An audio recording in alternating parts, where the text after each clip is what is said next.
WESN.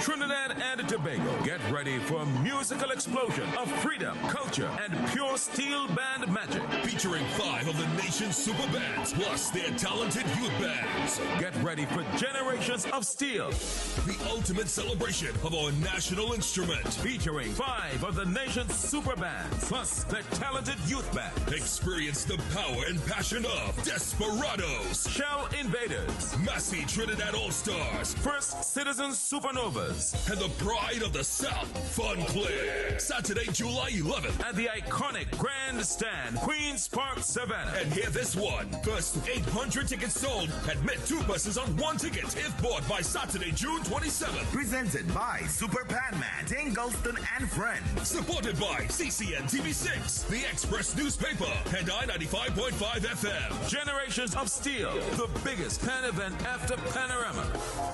In every victory, there's a story. In every defeat, there's a lesson. And behind every headline, there's a truth waiting to be told.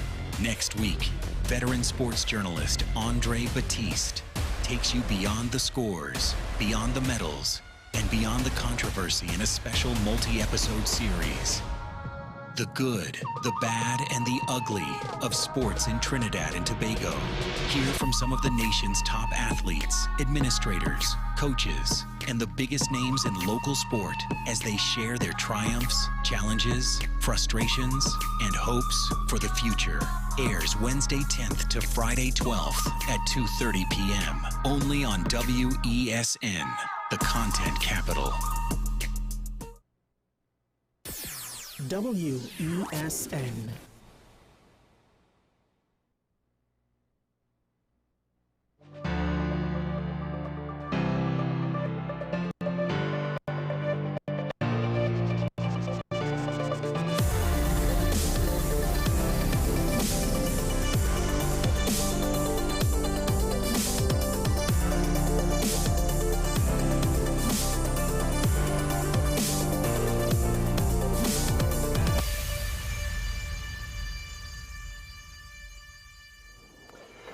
Welcome, Sean Michael Smallhead. This is Talking Point on this wonderful day. But dare I say, there's a lot to consider. Don't necessarily want to be negative, don't want to assume negativity. But as always, there are questions. And what tends to happen in TNT is answers are not necessarily forthcoming. Now, with regards to Ms. Seeley being arrested as she returned to TNT, the reports say that at least one of her attorneys was left stunned that they arrested her right away. Technically, I'm not surprised. That said, one could say that there may have been a more delicate way to handle the situation, but we're past that, and I don't really have high expectations of the decision makers in this matter anymore. It is what it is. It's not surprising. The only question is, what exactly is the government's case? And to what extent, this doesn't have to be corruption, depending on the evidence that the government has, the reasonableness of their arguments. Could this be a form of institutional inertia, whereas they feel compelled to continue down a path because anything less will look as though their hands are caught in the cookie jar. Regardless, the situation is what it is. It doesn't necessarily inspire confidence in leadership. It doesn't inspire confidence in strategic thinking. It doesn't inspire confidence in good judgment. It doesn't inspire confidence. It erodes it. So we'll see how this moves on, because unfortunately, and again, this situation was unnecessary, regardless of innocence or guilt, regardless of what Mr. Samro and Ms. Seeley did or did not do. They could have done all the wrong things, and yet members of the government has decided, hold my bear, we're going to make ourselves look as bad as possible, even if technically the officers somehow were 100% in the right. It's hard, however, for me to say that without any sort of hedging, because at the end of the day, Mr. Samaru's hands were up and he ended up dead. And you need a really good explanation as to how something like that is justifiable. And they provided us with nothing, because no one ever accused of the leadership of our national security apparatus of being good at their jobs. Now, the best part about it is, with all of the consideration, and I don't know if I ever said this specific point, but I'll say it now, and maybe I might have touched on it once before, when certain attorneys, senior counsels, and the like were concerned protests of the DPP's office could have any sort of undue influence on the case. I would argue the utterances of the Commissioner of Police, the Minister of Homeland Security, the Minister of Public Utilities, and what capacity he's speaking, I have no idea, and the Prime Minister, I assume, who is speaking in the capacity of either and or the Prime Minister or head of the National Security Council. The utterances of those people involved has probably done more to prejudice this case, at least in the minds of the public, than anything the protesters and family members have done or said. But hey, no one ever accused the people in charge of this situation of actually being good at their jobs. Speaking about being good at their jobs, one of the issues with any nation is what's going on with your economy. On multiple levels. You have the macro side, you have the large corporation side, which is important because they employ the most people and they move the most money around and they produce the most goods as an individual, on an individual basis when it comes to entities. Then you have small businesses, which is important because in aggregate, it is a not insignificant. It is a not insignificant. Anyway, you know what I mean. Section of the economy. Even if every individual member in the grand scheme of things does not amount to much, when you take it together, you have employment opportunities for a large section of your population. You have a significant amount of economic activity to churn your liquidity around. And in many cases, they will be part of the distribution network of some of your large corporations. At the end of the day, you don't go into the factory to buy your cricks, and not everybody goes to the supermarket every time. They might get it from a parlor, whatever biscuit, whatever chips, whatever local drink, local snack. One of the things that one newspaper has reported on is the hope that small businesses have with regards to this year's budget, if it will focus on stimulating growth, and I guess on some level, stimulating the economy, right? Because all of the fancy, highfalutin statements from the minister and in the press with regards to all of these macroeconomic things, they're saying, look, these developments, does it translate into more affordable operating costs, right? Because in their minds, they have high price for goods. They went up with the food inflation, never came down, at least those who do food and beverage retail. Higher utilities and rent, I wonder what was the cause of the higher rent, and to some extent the higher utilities.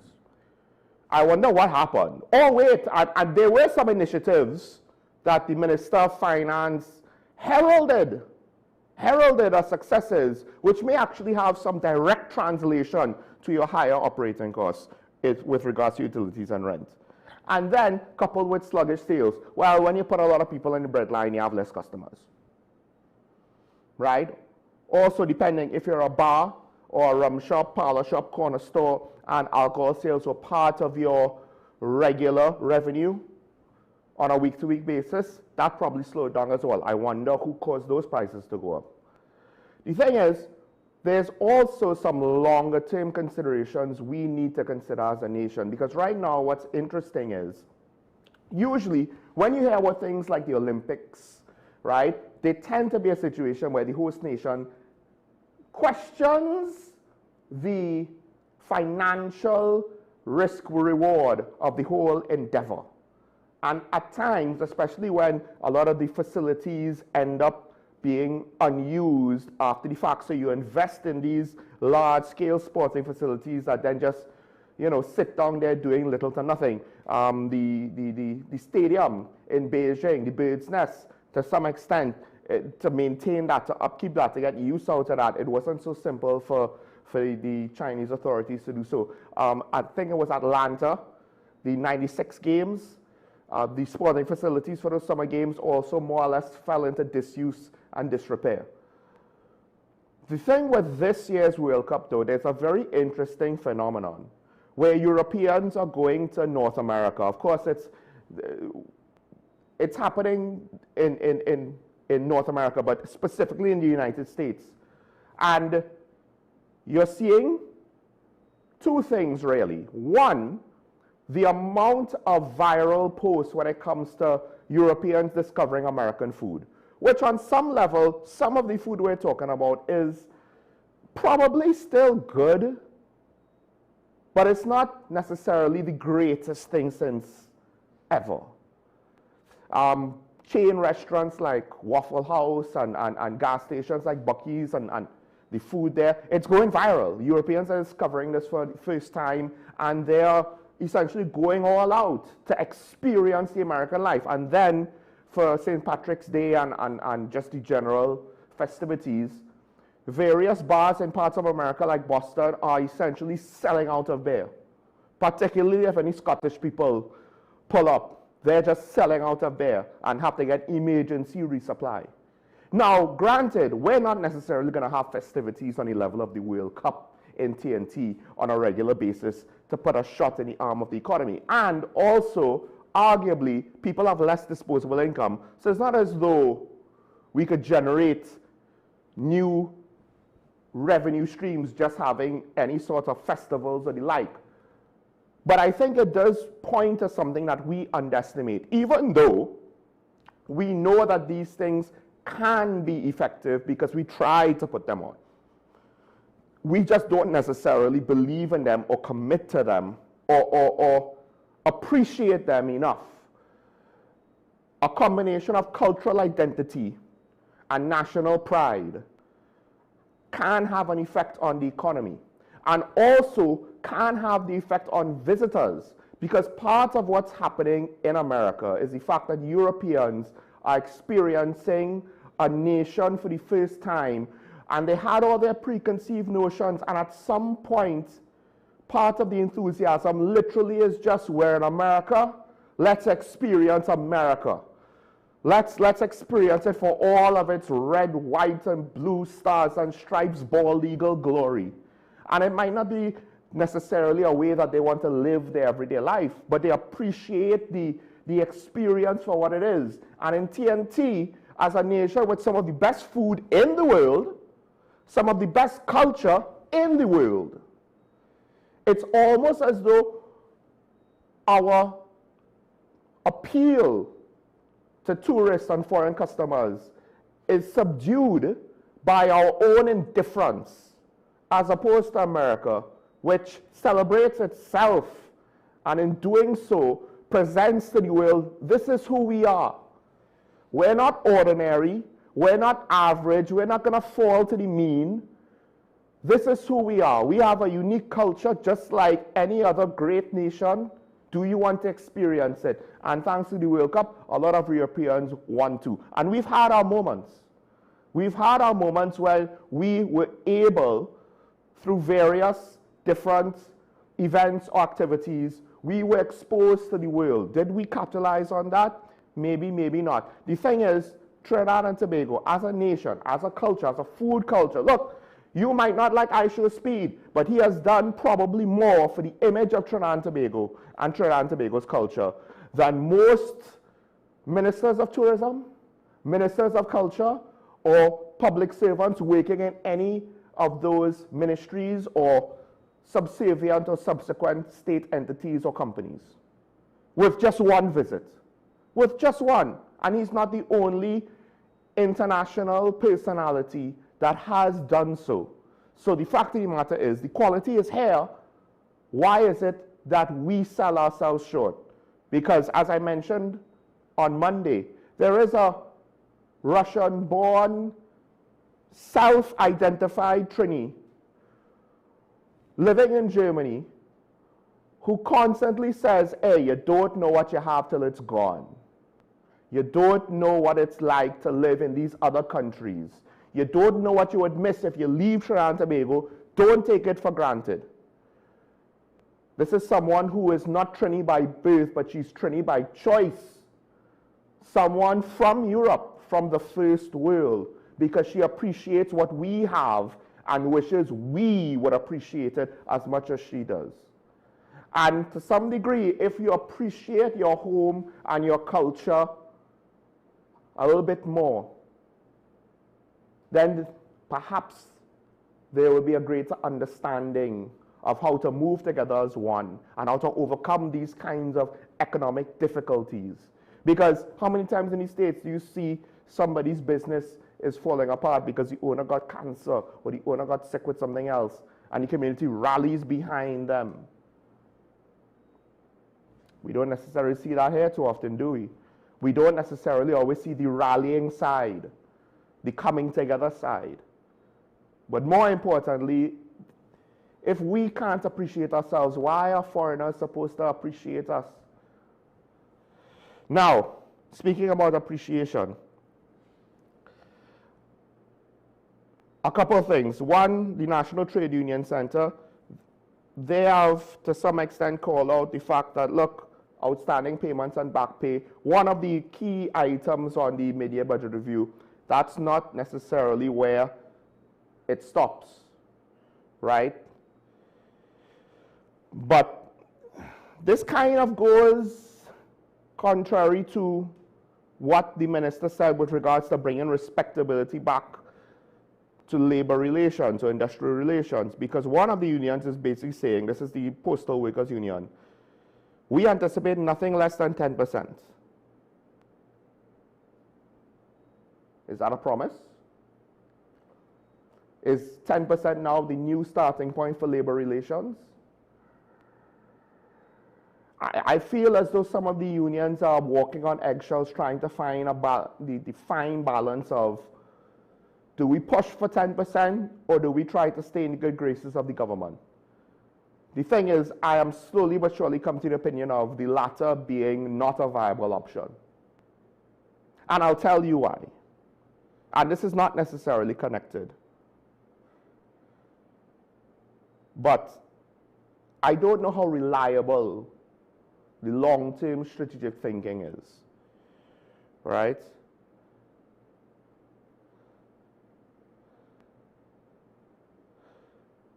I don't think we can afford 10% across the board. So we'll see how this goes. Apparently the last proposal was 12% with regards to the postal workers. So we'll see how this goes. But I'm not keeping my hopes up that this honeymoon is going to last forever. I don't necessarily want to see it fall apart. But when you consider, again, the strategic mindset of the leadership of the country, the whole situation with TNTech, members and former members of said public utility have come out to say that what the Prime Minister described as a protected list is not really a secret protected list. Rather, it's a customer service tool that might seem unfair to the general public, but is extended to high-profile public figures like members of parliament and is much older than Dr. Keith Rowley's administration. One of the sources said at least 30 years, including during the time of the partnership. They described it as an arrangement more for customer service in the sense of these are high-profile customers, so we're putting a little bit more effort in order. Essentially, this is a little bit of VIP treatment in the sense of, hey, you're owing us money, we're contacting you directly because you are MP, whether government or opposition or what have you, Prime Minister, and it includes the spouses of the Prime Minister. So they said in the case of a female Prime Minister, it would include her husband. You have an issue with your bills outstanding. Come and pay it off, right? And it might seem, yes, compared to the general public, it's nicer treatment, but it had nothing to do with, well, you can't be disconnected and you don't have to be. This is, again, coming from people in TNTech, former senior officials and the like. So now the question is, who do you trust? Do you trust the words of these people? Do you trust the Prime Minister? Because, and this is where it's going to get tricky, essentially it seems as though the Prime Minister spent a significant portion, or a not insignificant portion, of her speaking time during the mid-year budget review. Part of it, yes, was to throw an accusation at Keith Scotland, but then part of it is to mention this secret protected list. But potentially, it seems as though she's speaking about something she literally, if TNTech and TNTech officials or former officials are to be believed, she's speaking about something she doesn't actually understand. It goes back to when Barry Padarath, Minister of Public Utilities, made his accusations against parliamentary staff. I am left to question, are they even taking the time to ask basic questions with regards to what is this and what is going on? Or are they too caught up in the political bubble that they're quick to jump on any perceived issue they could attempt to take advantage of, whether they believe what they say or speaking in complete bad faith, looking to mama-guide the public? Now, the thing is there a reason why these former TNTech officials would lie? I don't think so. In part because it would be assumed to be a lie that could eventually be detected, be caught.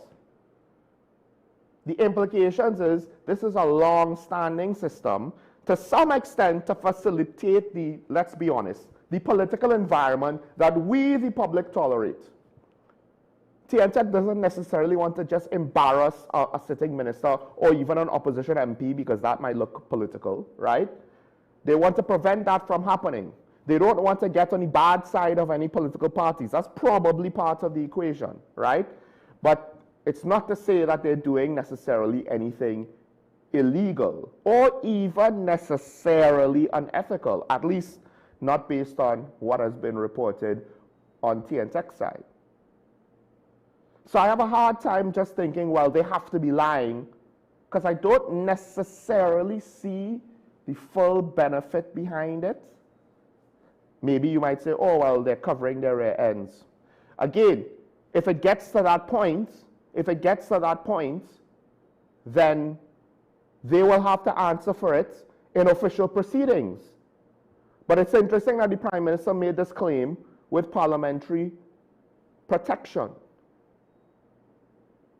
Then one of the questions we have to ask is, did she know that this list potentially had nothing to do with the past government, existed during her time as Prime Minister before, and the allegations that she is alluding to or the conduct she is implying doesn't actually exist? And is she, knowing that, still saying what she's saying, still implying what she's implying? Is that an intentional choice on her part?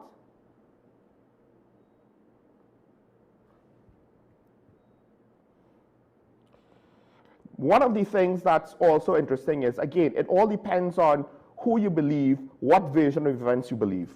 Former Minister of Public Utilities, Marvin Gonzalez, he said that TNTech maintains an internal list of high-profile customers, including ministers, judges, diplomats, to monitor accounts flagged for disconnection or unusual activity. And again, according to the former TNTech official, it's not just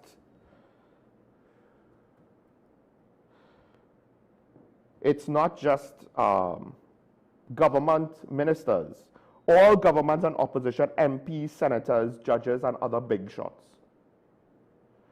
So Marvin Gonzalez is explaining this list. It exists solely to allow TNTech to contact those customers if issues arise with their accounts, does not exempt them from paying electricity bills. Part of the question that, for him to say this, then we need to ask the question, how is it that he seems to know this explanation? Again, some people might say, oh, well, they're in cahoots. All right, if it's that serious, it should be investigated, and such an obvious lie, if it is a lie, would be discovered, right? That's one of the reasons why I have a hard time thinking it's a blatant lie. But maybe not. The implication, however, of if the TNTech officials are to be believed, is that between all them cabinet members, including one of the loudest mouths in the room, the current Minister of Public Utilities himself. Nobody thought to ask a question first. Because how is it the former Minister of Public Utilities is putting forward what might be the explanation of what this is and why it exists? And the current Minister of Public Utilities could not advise his Prime Minister before she went and made part of a public record what might end up being wild accusations based on a lack of understanding. And that lack of understanding, the potential for that really worries me. The fact that for political brownie points, you can have the head of government going off half-baked due to, not in a disparaging way, but the literal meaning, sheer ignorance of a situation. That potential bothers me. Because if that is true, then what other decisions are being made where politics come into play before actual proper judgment? Good judgment, good leadership, a good workflow process, find out the issue, find out the truth, then speak on it. Don't assume.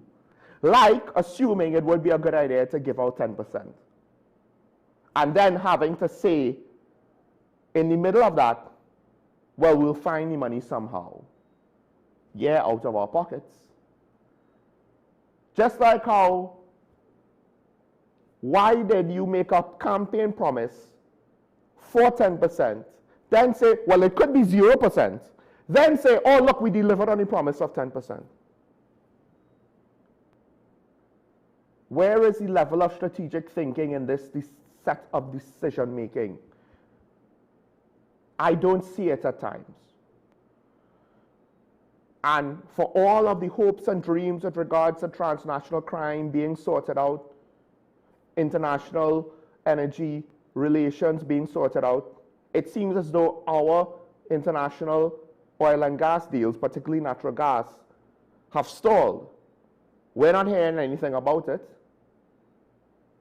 And we're not necessarily hearing any potential solution to get it back on track. Why? So, I find it interesting when Minister Padarat criticized the opposition leader for not participating in the debate, describing her as incompetent, absent, and lazy, and then also criticizing the opposition and dismissing their walkout as inconsequential. Because one, that could be said about your own leader. She did not, as far as I saw, at least as up to now, participate in the mid-year budget review. Instead, she carved out a not small amount of time for her to speak about matters that do not concern the budget. But apparently that's fine.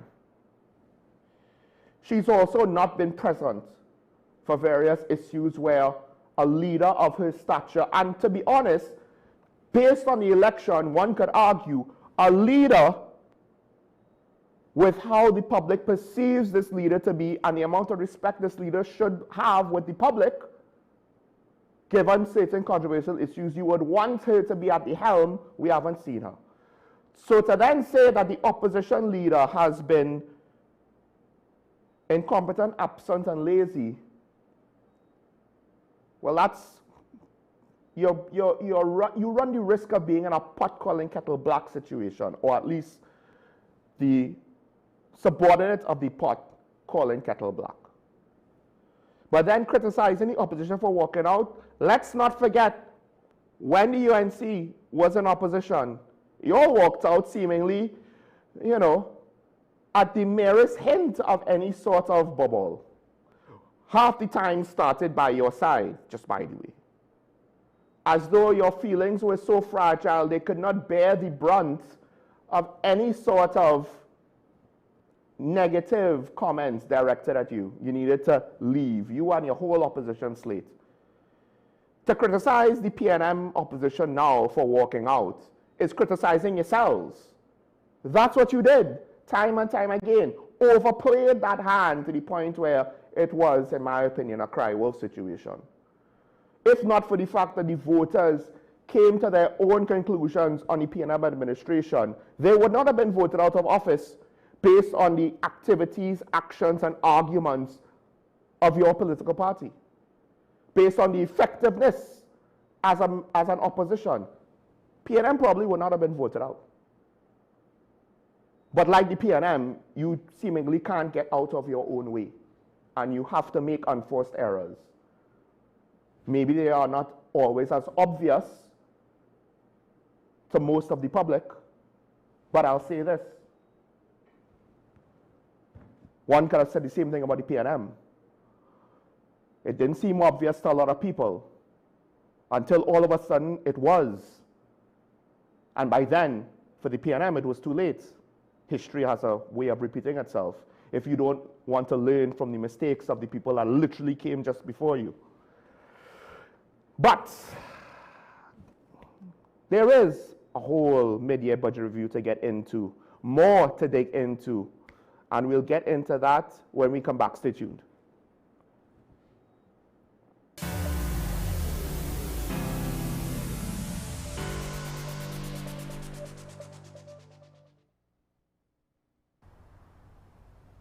Bill and Ruth fell in love with the Benjamin Moore color Dry Sage, but they tried to match it using another brand's paint. I mean, it's close enough. Almost identical, really.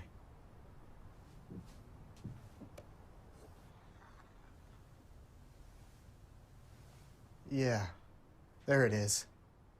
Never trust another paint to be a Benjamin Moore color.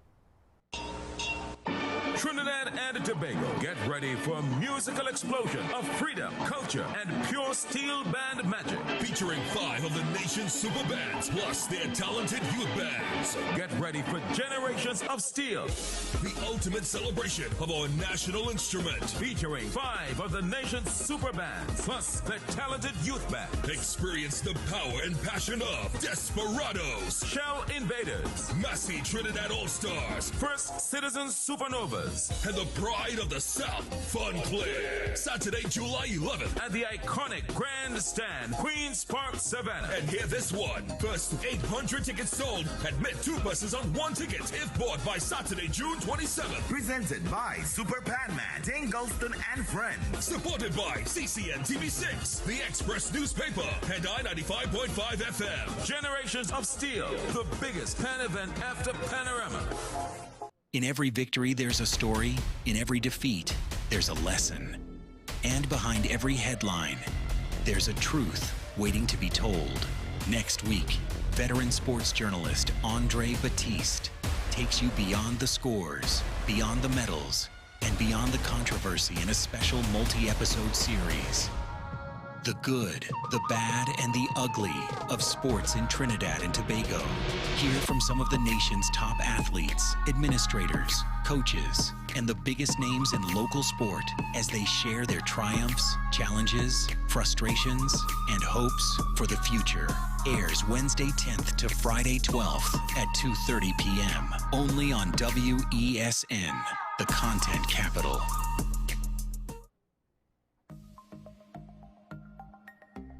Knowing how to tell authentic is as easy as 1, 2, 3. Find it, match it, search it. Step 1. Find the style number on the tag. Step 2. Match the style number inside the jersey with the number on the tag. Step 3. Search it. A quick Google search of the style number will verify the jersey is authentic when the search results match the jersey being searched. Don't be fooled by counterfeit jerseys. Before you buy, remember to find it, match it, search it. Fan Zone, 2 locations nationwide. Center City Mall, Chaguanas, and Movie Town, Port of Spain. Nationwide delivery available.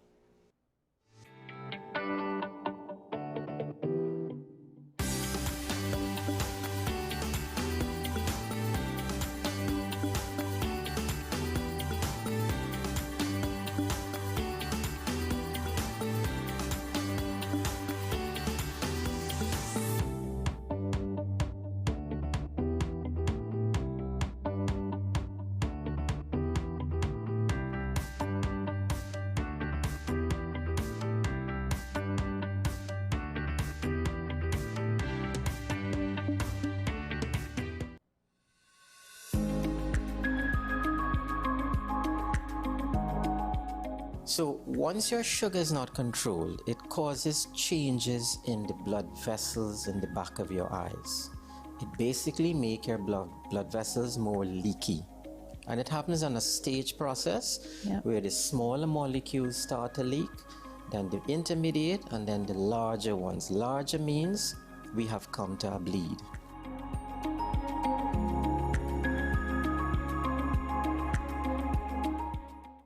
In this day of stay at home and work from home, home has never meant more than it does today. Whether you're looking to buy, rent, or build your new home, now is the time to get going. Gittins & Gittins real estate agents are here to take you to that place of your dreams. Let us take you home. We help you find that rental to rest along the way, or journey with you to find your home destination. Investors and commercial enterprises too, call us and we'll walk the distance to place your business in just the right location. Owners, leave the headaches to us. We'll find your tenants or buyers while you stay at home. We'll even manage your property at your bidding. Anything real estate, come home to Gittins & Gittins Real Estate. Call us at 760-3280 or 747-1220 or visit us at 16 Fifth Street in Woodbrook. Take some time for yourself or spend some time with the family at Sandy Point Village Hotel. Enjoy our various studio and suite apartments, self-contained with their own kitchenettes and Wi-Fi. We also have our famous 100-foot swimming pool and our beachfront restaurant, The Steak and Lobster Grill. And our location in Crown Point puts us near the center of activity from the nylon pool to the local nightlife. Call us and make your reservations at 639-8533, 389-2378 or email us at sandypointvillagehotel@gmail.com.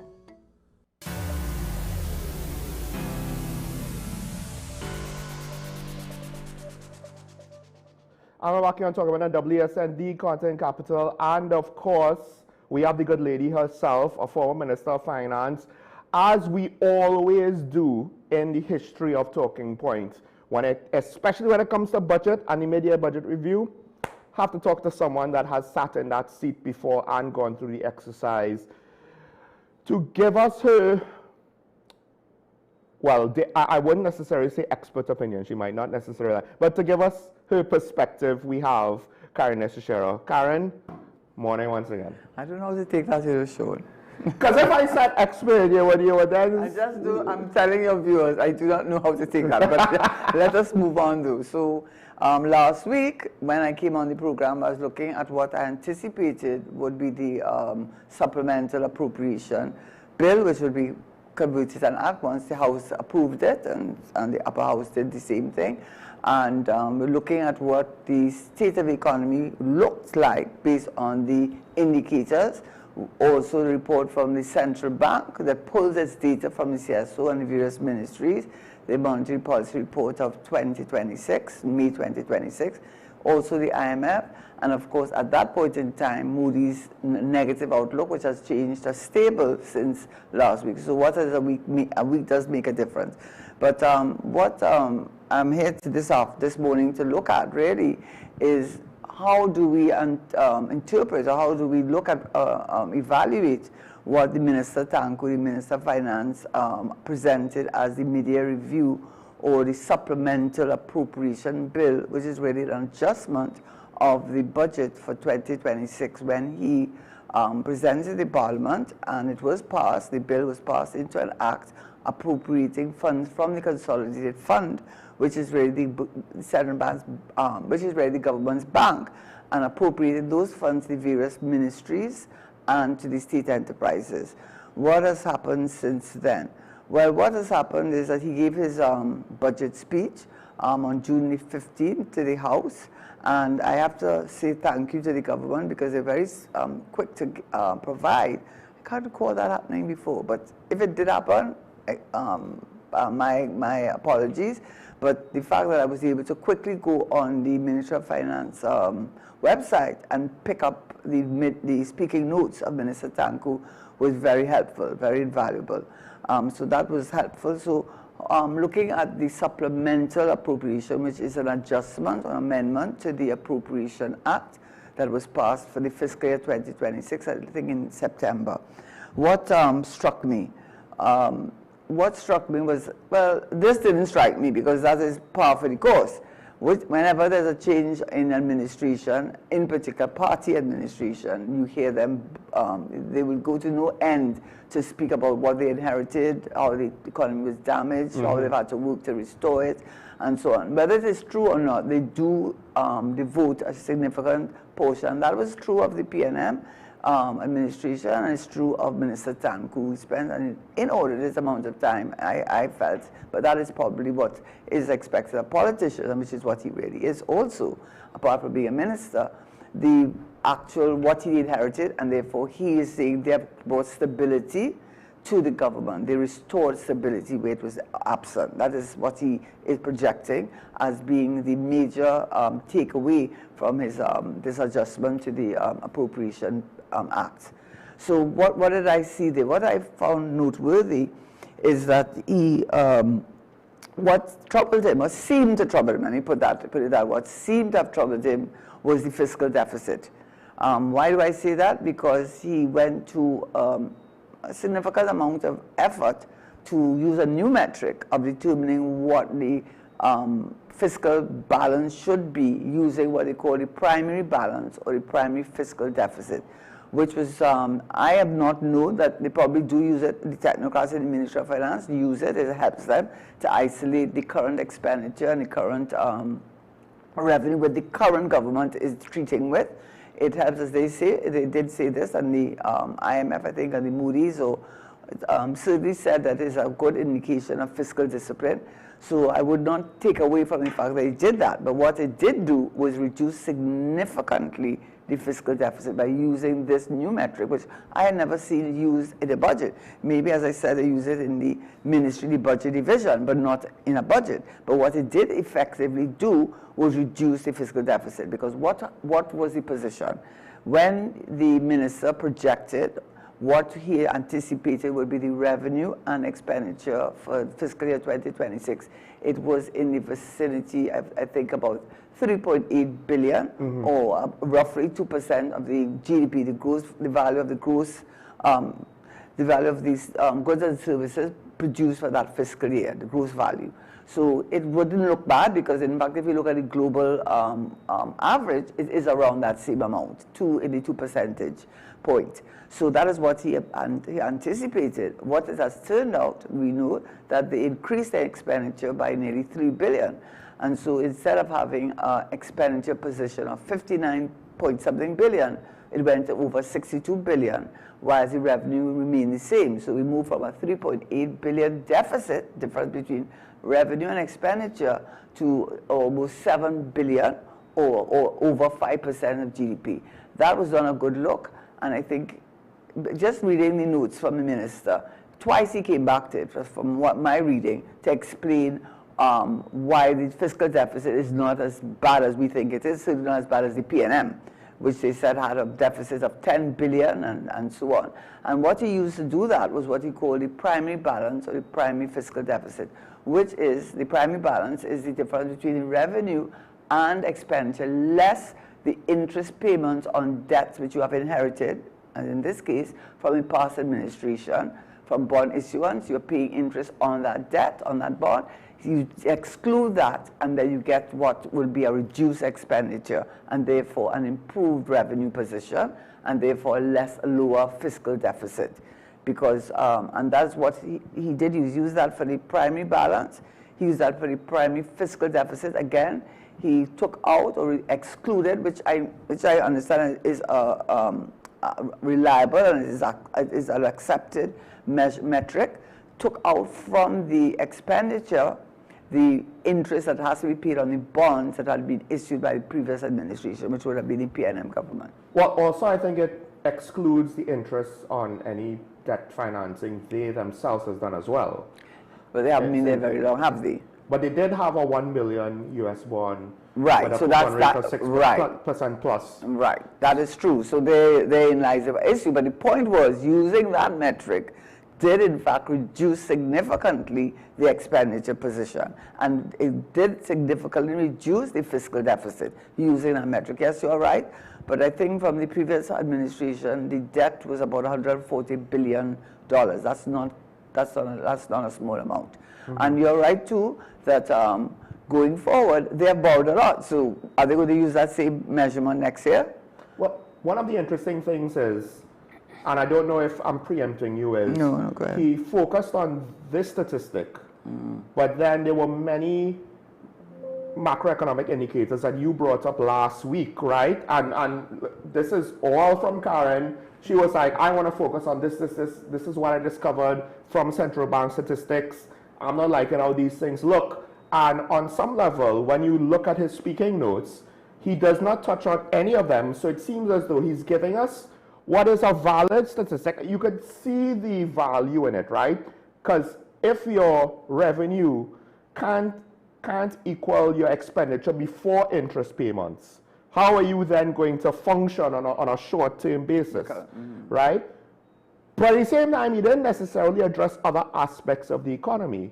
So it's almost like if he wanted to, hey, just look at this one thing here.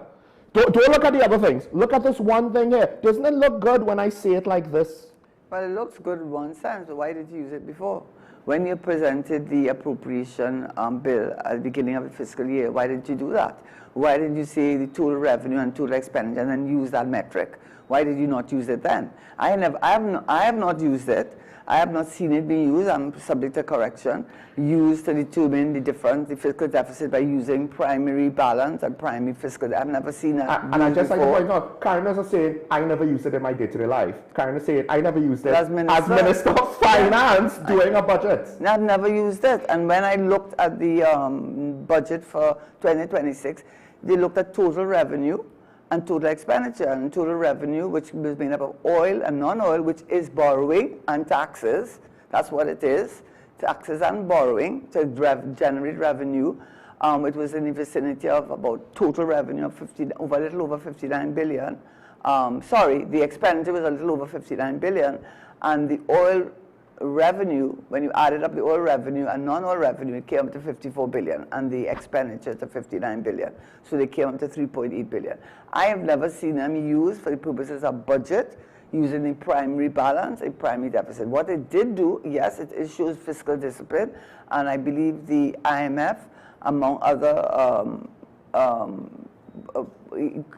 group that did review or did comment on the government's handling and management of the economy, did give them a positive look positively at that development and felt that it showed fiscal discipline because it gives you a more realistic position or picture of what your current expenditure and your current revenue is if you took out the debt and the interest on the debt that you inherited, which of course is a policy decision on former government. But now whoever forms the government next will also inherit your debt, which is significant because you have borrowed, that is, this government has borrowed significantly.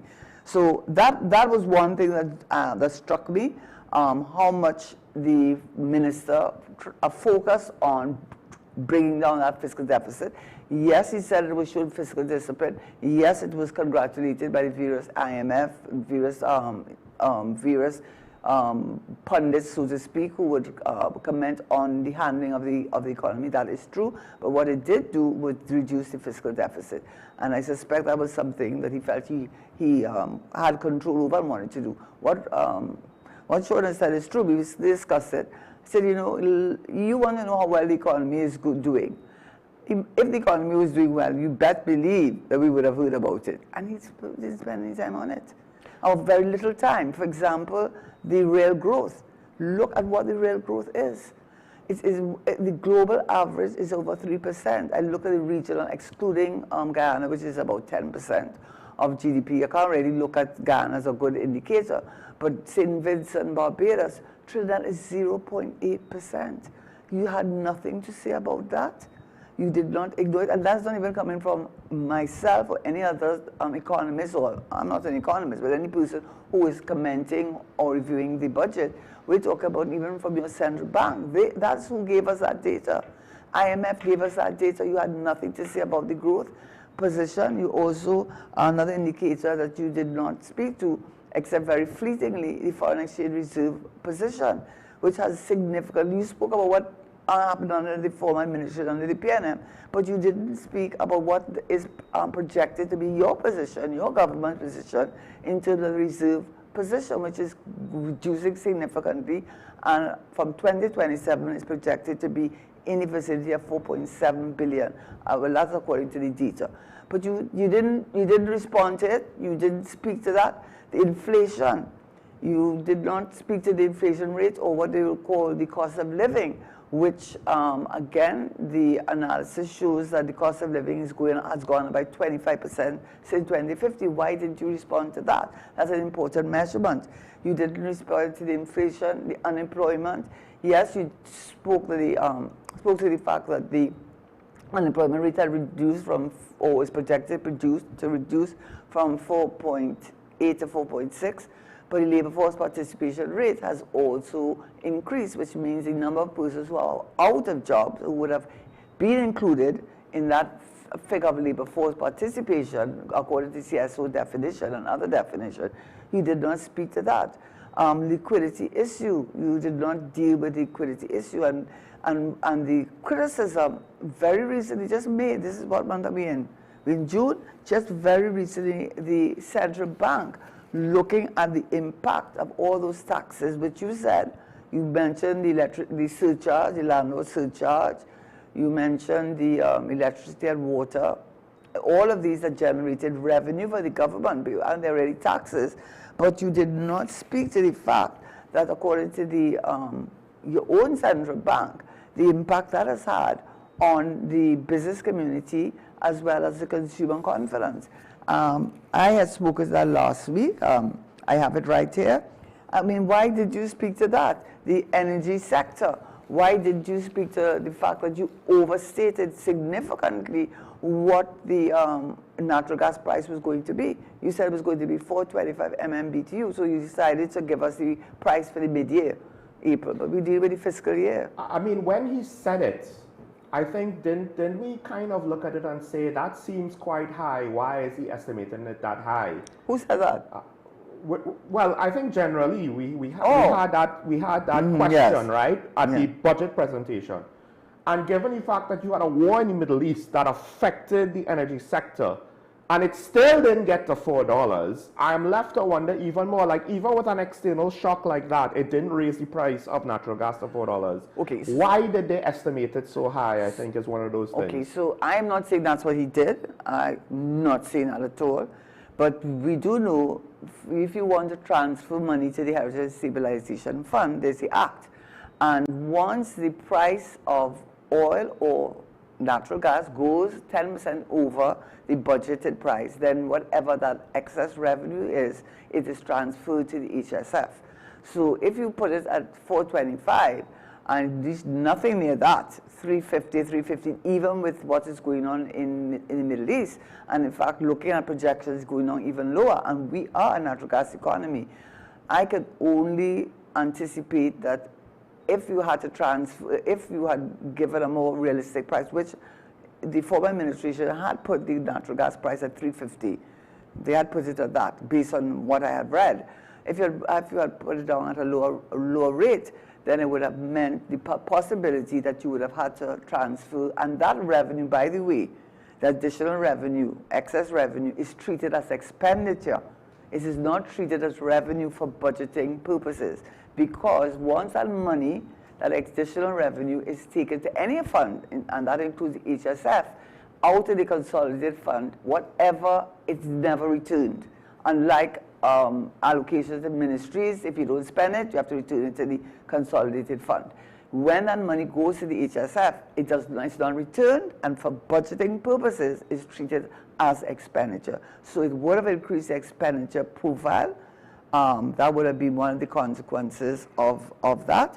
So I do not know why he put it at 425, but I would think it's even whatever benefits he felt that he would have gotten, not the minister, not personally, but the ministry felt that they would have gotten from putting it that. Maybe they wanted revenue position to be better.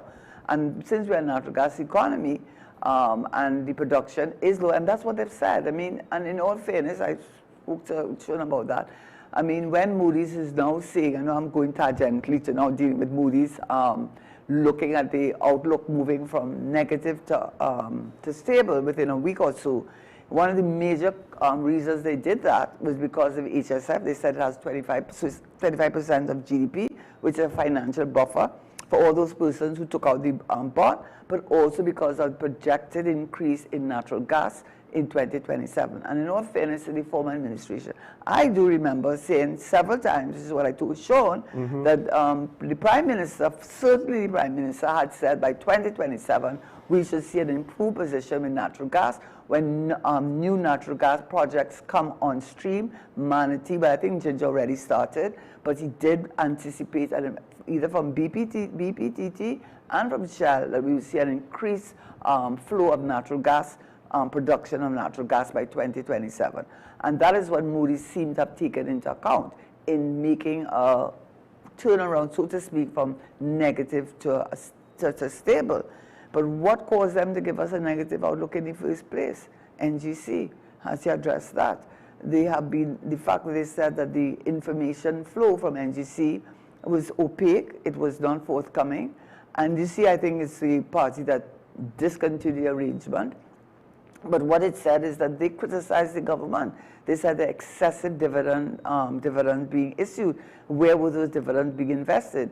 Was it increasing commercial viability of NGC and therefore natural gas? Or was it used for social programs, i.e. for political purposes? That is the indication that they gave. So have you addressed that? So coming back to the point that I started with, I was Sean introduced, apart from dealing significantly with the metric regard to the fiscal deficit and reducing it by using this new metric of primary, but I'm not saying it's new to the budget division, but it's new to the budget, right? It's new to the budget. And it wasn't used when he presented the budget in last year. So that was new in that sense. But apart from that, there really was very little information in terms of diversification.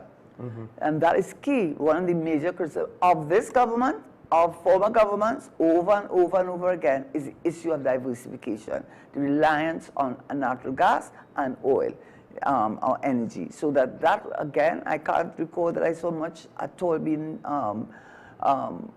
put any emphasis on that.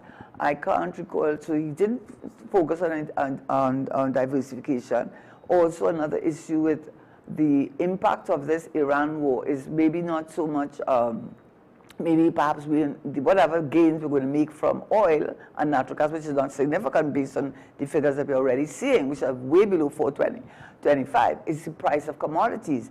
What we are seeing, and that's the central bank stated that both the energy and non-energy sector have shown a significant reduction. We had it, they said the non-energy sector was propping up the energy sector. So you've seen a growth there coming from the non-energy sector, from the manufacturing sector. The central bank report is saying no, neither the energy or non-energy sector are doing increasing the growth position for Trinidad and Tobago. Why are you not addressing those issues? You know, you don't want to address it because it's not a good thing. Because what it's saying, all the major macroeconomic indicators that your government, that this government should use to show where it is going, it's just not selling a good picture. It's not painting a good picture. In fact, if you look at the central bank report, look at the natural gas production, they have said that for quarter 4 2025, reduced output in LNG, reduced ammonia by 3.4%, I mentioned that last week, methanol 9.5%, closure of Nutrien, which we know, the 5 operations in November 2025, fertilizer reduction, and reduced non-energy sector, quarter 4 of 2025, construction sector, they're saying there's a decline in the financial and insurance activity. They also spoke to real estate. The real estate also getting a hit. So the picture doesn't look a very... Construction as well, apparently. Construction with cement. Yes, cement as the amount of, I think it's either the purchases or the price. Indicators indicate construction industry is slowing down as well. Export revenue declined by 8.1% year-on-year, reflecting dampened performance in energy and non-energy, which is what I just said. And the export declined by 3.5% in energy and driven by a 7.7% decrease in petrochemical exports, decline offset by increase in energy prices. So he didn't speak to any of that. Also, liquidity position, how much money or how much can the banks lend? The central bank did inject $5.6 billion into the banking system in order to improve its liquidity position. But even having done that, I'm looking for the data, but it's showing even having done that, you're seeing that the both the consumer and the business community showing a dampened appetite for investment, a dampened appetite for improving the. Well, it's just interesting that you're looking at the indicators. Yes, I am. And you're looking at the numbers and you're saying, look, the incentive or the perceived enthusiasm for reinvestment, for capital investment into the good ship Trinidad and Tobago, it doesn't seem to be all there. Meanwhile, the minister spent a lot of time injecting, we have brought back stability, we have brought back investor confidence. Now, on some level, yes, technically Moody's did go from negative to stable, but the rating itself didn't necessarily change just the outlook. And more importantly, the fact that he didn't go into details on the information, so he didn't go into GDP growth, into debt to GDP. He went into debt to expenditure to GDP or something like that, which is not the same statistic.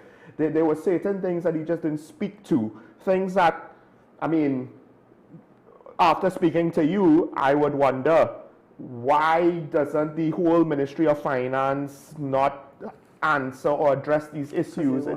Well, you know, I mean, you are just one person, you know. Yeah, but they have a whole support staff. Yeah, but you see, the problem with that is you've got to then say the statistics are not correct. And these statistics come from the central bank that gets it from the ministries and the CSO. So you have to answer that. Why had the public service debt increased from 81% to 84% of GDP? Why is real GDP, which was 2.5%, I think, in a year or two ago before this government, has gone down to 0.8%? Why is, well, we know we dealt with the deficit issue. Gross official reserves, according to the data that I have here, is projected to even reduce even further to 4.8 billion. By the end of 2027, those you can't argue with that. I have to argue, you know, it's not me that's getting that data. If that data is saying that, if I went to do a checkup on my health, and the doctor said your blood pressure is X, whatever they use to determine your health, you have to deal with that. And I am just dealing with what the data is saying. And what I'm saying is that the minister kept away or seemed to have kept away from dealing with those indicators that would show how well the government has functioned, has managed the economy, and yet at the same time praising the government for restoring stability and talking about revenue generation by talking about landlord surcharge. I don't think many people think that's a good thing. Landlord surcharge, I don't know who, I mean, I can't understand how you looked at that as a good thing. Why do you think the removal of the subsidy from electricity and water is not going to have a negative impact on manufacturing, which will have a negative impact on the cost of living only going up? Why do you not see that it's going to have a negative impact on investment in the economy and improvement in the economy? I couldn't understand how those revenue generation, which is taxes, that's what you said. The thing is, there's an article in today's paper about small businesses complaining about the cost of operations, including utilities and rent. So it's interesting that you have at least one small business owner, maybe it's anecdotal, he's complaining amongst other operating costs, price of electricity or price of public utilities, and the rent he has to pay. Meanwhile, measures that delivered results according to the Minister of Finance, the commercial bank asset levy, the electricity surcharge, and the landlord registration fee and business surcharge. So literally, what did we say when these things come out? What does it mean particularly for renters and small business owners and the like? So what he's saying is it generated revenue. That's what he's saying. But out of whose pocket? You're right. And what's the consequence of that generation of revenue? Look at where it is obviously impacting, as Sean has just said, the consumer confidence. And I was looking from actually the report from the central bank that talked about cautious economic growth against heightened international geopolitical volatility. He did say that, I was looking precisely to what the central bank said as how the private sector and the business community look at the development in terms of all these new taxes that have affected the non-energy export and non-energy sector, because I did say at the beginning that what propped up the growth last fiscal year was the performance of the non-energy sector, in particular manufacturing. And what you're seeing this year, according to the central bank, both the energy and non-energy sector are not doing well, not faring well. And one of the things that have affected the non-energy sector is the cost of electricity and water, removal of those subsidies. Also, you have all those custom fees, custom declaration. I don't know how you can look at all those taxes that have been imposed on the citizens, on the national economy, and look at those statistics to show that yes, they're generating revenue, but are they generating growth? Are they improving the economy? And it is the opposite that you are saying. And just to reiterate, so a lot of what you're saying there is the non-energy sector. And then when you basically go back to NGC, which is things you said before, trying to extract a higher price, higher gas price from light industrial and commercial entities, aggressive or excessive dividend extractions, government forcing NGC away from... Excessive dividend extractions, not used for the purposes of commercially building up the infrastructure of the energy sector, but used to pay, well, what they say is political maneuvering. I am using what because is reported. You have to also add on to the fact that when they say forcing NGC away from profitable commercial corporations to fund unprofitable public policy or social programs, those social programs do not include the usual rounds of sponsorships for sport or arts and culture as we've seen in the past. So what exactly are these social programs? What does it mean? And one of the things that I think, now not everybody in the population will necessarily hold them to this, but given the fact that they didn't really explain a lot of the major line items of the budget, because a lot of the major ministers did not contribute to the budget debates. And that's very interesting too. Now that we get to the mid-year budget review, we have a dearth of questions yet to be answered. And like one article basically asked, we have all these questions to be answered. One of one, like NGC, how does a rating agency upgrade a company that has yet to produce audited accounts for financial year ended December 31st, 2025? When we are approaching the end of, well, when we are approaching the end of the 5th month in 2026, like we have all of these missing pieces. But then it's also, I think, if you read between the lines, the cut to the chase, you mentioned a set of indicators that I said, and I've told you repeatedly, I find these things concerning now that you've told them to me, right? Particularly the GDP growth being less than 1%. Now, the minister's primary balance statistic, which again, you pointed out, you found that he seemingly put a fair amount of focus on that, right? Mm-hmm. And that was one of the few statistics that he offered us. A lot of the rest of the presentation is a lot of fluff and a lot of basic figures. This is one of the few analytical statistics that he's offered us, right? Yeah. The thing is, he says that they brought down the primary deficit, which is good. Don't get me wrong, it's a good thing. It's still not zero. But more importantly, while it is measuring aspects of the economy, not including interest payments, the fact remains we still have those things to pay. It doesn't mean that they disappear just because we look at the statistic that does not count for them.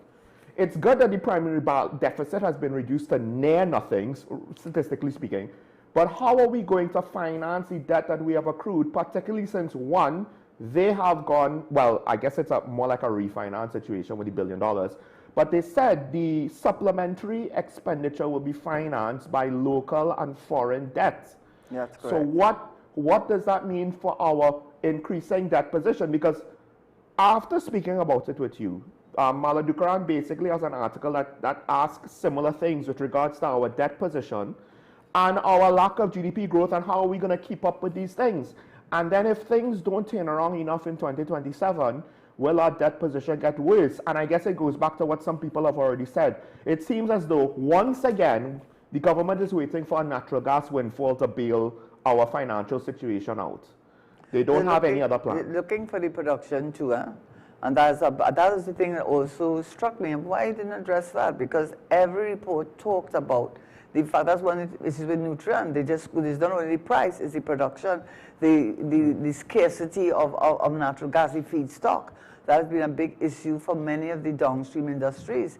And how is that? And that has been part of the criticism, as I understood it, of NGC, the gas allocation. How are they making the decision who is to get the natural gas? It's not only the pricing, which they have increased, I think, 5.5 per MMBTU. Anyway, $5.5 per MMBTU, yeah. Which is significantly more than what is the going rate now. Or even the budgeted rate. Or the budgeted rate, and putting pressure on them, and Cement Limited has complained about that. So what you don't understand is why this government, I mean, I suppose Minister Tanku's put in a difficult position. He inherited a situation definitely where the energy prices had become muted, had become significantly reduced, and also production was not, definitely we were not seeing production of natural gas. So he did inherit a difficult situation. The debt also, the debt profile was not a good one, but you have not addressed it. One of the things too is that you're looking at self-sufficiency in food production. That has been an ongoing issue for Trinidad and Tobago. When are we going to become self-sufficient? And he did, only thing I could recall him mentioning was Brecon Castle and 6 acres of land used to grow black-eyed peas. I'm sorry, but that's what I do remember. I can't recall that he looked at it in any, what has happened since then. He talked about flood mitigation, that is true, and the efforts to deal with flood mitigation, which he says is a major factor affecting the agro-industry.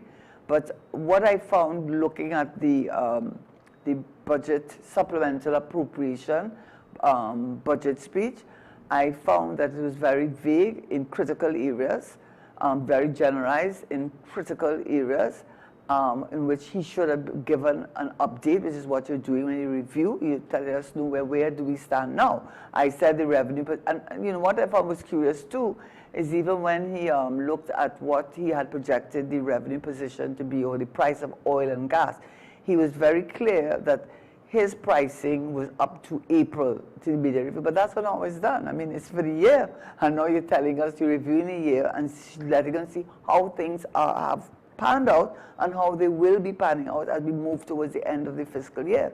So I don't know if he did that to say, well, I may have looked as though I was being irresponsible in putting the prices, but at that point in time, the price of oil and gas was, crude oil was very high, as well as natural gas was inching upwards. So I think that's what I took out of it, that he tried to give some explanation why his pricing for oil and natural gas was significantly higher or lower, as the case may be, than what it actually turned out to be, and which affected the revenue and expenditure position. But what I would say in closing on that is, if you look at the lack of information or lack of dealing with cases like transfer pricing, they mentioned in transfer, and they're not the only one. I have to confess, that was something I dealt with even as a minister. I do recall, and that we had promised that we would deal with it. So it's not, I'm not going to put all the blame on one administration. Again, he just mentioned it fleetingly, which is a critical area because that does generate significant revenue from the multinational oil corporations who will pay much higher taxes. And since most of your revenue is non-oil revenue, which is borrowing and taxes, I think you would have spent more time on explaining what the position was with transfer pricing. Also, self-sufficiency in food production. We know that has a major impact on inflation, especially for the most vulnerable in our society. And it would have been helpful to see what plans had been made and diversification. Much more on where this government stands on the issue of diversification. Also the foreign exchange reserve position, you mentioned Exim Bank, and that you're dealing with Exim Bank in terms of the access to foreign exchange. But have you really dealt with the issue of why are we still experiencing such a huge issue with foreign exchange, given that most of our foreign exchange comes from the energy sector? What are the plans moving forward?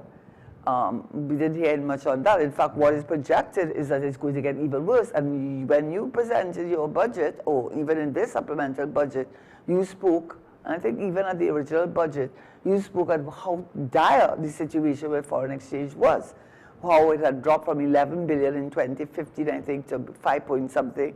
Oh, what's happening with you all? What's happening with your administration? You have to explain it to us. We're listening to you. And the foreign direct investors are listening to you also. The Moody's, the Standard & Poor's, the Carrie Chris, the regional sovereign, they are also, all these sovereign. One of the things that he likes to say is when they had the $1 billion debt bond issuance in the beginning of the year, it was an indicator that, oh, look, we have investors, people that want to invest in TNT. But the thing is, with the coupon rate, it seems as though, yes, they're willing to invest because we had to concede to market forces on what we would have to pay for. 6 point something. No, but say what is it? Because people listening, what is coupon rate? I believe it's the interest rate on the bond. On the bond, right? But you pay it usually semi-annually. So every 6 months you pay the interest. So that's one of the reasons why the sovereign rating is important, because if you don't get a good sovereign rating... they say the negative outlook in part is why it went up to as high as it did. Right, that is why. So when you're going to borrow money on the bond market, which is the large investors, the banks and so on that consolidate, and lend billions of dollars to your government to build schools or highways, major projects, they are going to look at, the government is going to look at what an interest rate. That's what he used for the fiscal deficit, the primary fiscal deficit. He took out the interest rate because the interest rate is very high, can be very high if when they do a review of your economy, when the sovereign rating is not good, and they look at why it is not a good sovereign rating, it is going to affect what the bondholders are going to charge you by way of interest. So that is something. And by the way, coming to what Sean was saying, what was the reason that was given that it was oversubscribed? I love to say that. The former minister did that too, huh? Yes. I mean, let us be frank. Yes. He loved to say oversubscribed, but he's not telling you why it's oversubscribed. The reason it's oversubscribed, which is why they've said it again, is the HSF. They know they have a guarantee. You know, when you have a guarantee for a loan, if you can't pay it back, you know what you're going after. Not just that, if you're willing to give us this nice fat interest payment, right, if it is in line with what the market wants to bear, then it's at some point, okay, you have a reserve to pay it off, but it's financially profitable for us to go into this. We'll do it. But the major reason is the HSF. It gives up what they call a financial buffer.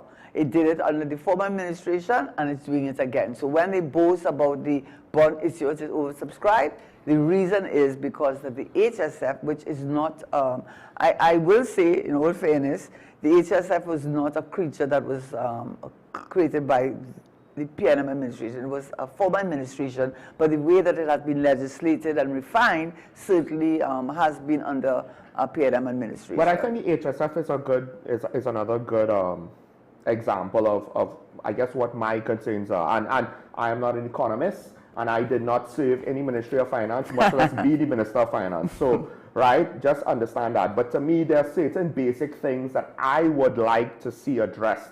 And given the fact that the HFS has not gone above, in any meaningful way, $6 billion over the last, I don't know how many years since COVID, right? And we see the push and pull. The previous administration did some withdrawals. The current administration, about 6 or 7. The current administration hasn't. Without those withdrawals, the HSF might be as high as $10 billion right now, at the very least. And the fact that the HSF, yes, it's growing, but it's not growing because we are investing in the future. It's growing because the management of the fund and the American economy that the fund is invested in is doing well enough, and at times has done very well for us, and is probably the saving grace of the HSF, to be honest. The fact that we are relying on this while debt is growing and potentially will continue to grow, right? And our GDP is essentially, we're probably as close to zero growth as we've ever been in our nation's history. It does not necessarily bode well that our financial position is going to improve naturally. So unless we get that oil and that natural gas injection in 2027, the question is, what are we going to do? And I guess this is why when you look at the food security things that the minister says are going to improve food security, you're thinking, this seems kind of small. We don't need small, we need big. We need big projects to deal with big problems, and of course they have to be efficient because we can't afford to just spend money recklessly to try to spend our way out of the issue. It has to be innovative, it has to be effective, it has to be smart, it has to be interconnected, because we have to some extent try to compound, have a plan that will incorporate multiple things where the sum of its parts will be greater than just, well, the whole will be greater than just the sum of the parts. And we're not necessarily seeing that there's no vision, I guess you could say, for our economic plan, and there's a lack of any sort of direction. And I'm coming back to the point that we made about generalization. For example, in the supplemental budget speech that the minister gave a few days ago, he said that the non-energy exports would be increased by up to US $5 billion in 5 years. How is that when Nutrien shut down their operations, right? Of their 5 plants, and others are threatening to do the same? How is it that TCL is complaining about NGC? How is it that Moody's gave us a negative outlook, primarily because of concerns about the lack of transparency, excessive dividends being issued by NGC and not being used, according to them, to build up the infrastructure of the national natural gas sector. So when you get these generalizations, and you also have from the central bank that both the energy and non-energy sector are not doing well. About a year ago, it was the non-energy sector propping up the energy sector that was not functioning as well. But I think they have reduced by 1.1%, and that has caused the growth also to be reduced.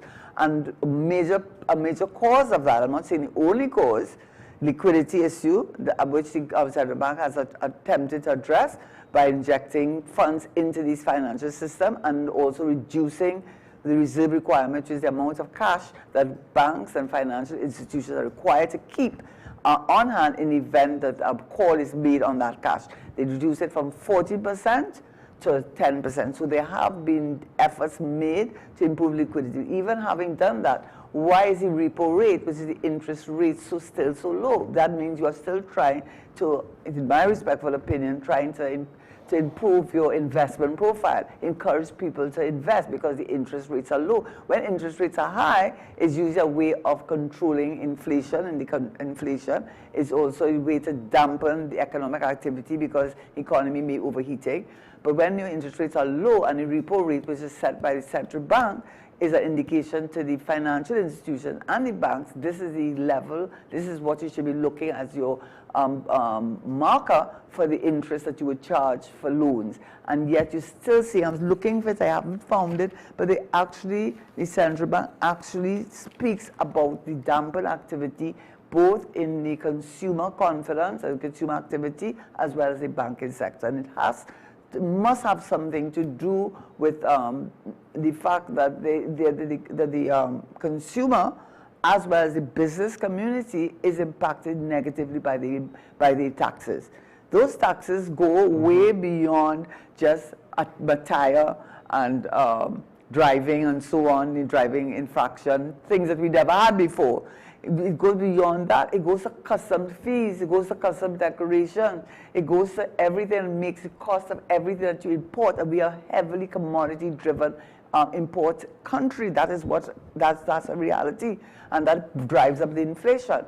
So when you see that in the repo rate, since I think it's 2020, 26 years, has stayed at 3.5% as the interest rate, and it has not moved from that. And it's also encouraging persons, what they call capital flight, moving to the United States, where the federal rate is 3.75 interest rate.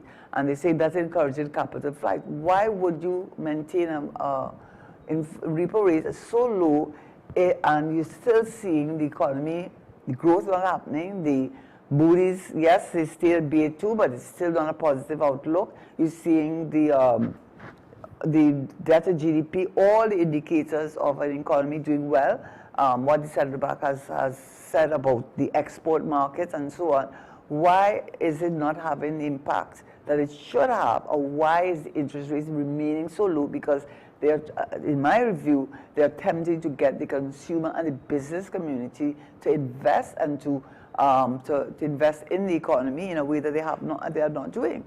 They're simply not doing. So I don't know how the minister could talk about landlord business surcharge, including the surcharge that you have to pay in addition to the registration fee of $2,500. I find that was a lot, to be frank with you. $2,500, $2,500, that's a lot. Electricity surcharge, the charges on excise duties, the custom processing fees, the custom decoration fees, the environmental tire tax fees, the custom duties on luxury cars, the inheritance tax. I mean, you could go on and on. I have a whole list of them. I did it before. And you are looking at that and telling me that's revenue generation. But the upside of that is it generating revenue, but it's affecting the non-energy sector in particular, because it is acting as a disincentive to investment. With regards to foreign reinvestment, because we have corporations with international holdings, but given our foreign exchange position, why would they bring that money here, knowing that if they needed to take it out, it would be difficult to do so if they had any sort of investment opportunities or payments to be made to foreign markets or foreign. So just the sheer ease of doing business with regards to their foreign currency, why would they bring it here? Because they won't necessarily have access to it. They'll have difficulties accessing it. So that's de-incentivizing our own corporations from reinvesting foreign profits into Trinidad and Tobago. But I mean, Karen said a lot of these things already. But there's one more thing I want to add. So the HSF, of course, I said is not growing, and the economy, of course, Karen has pointed to various statistics.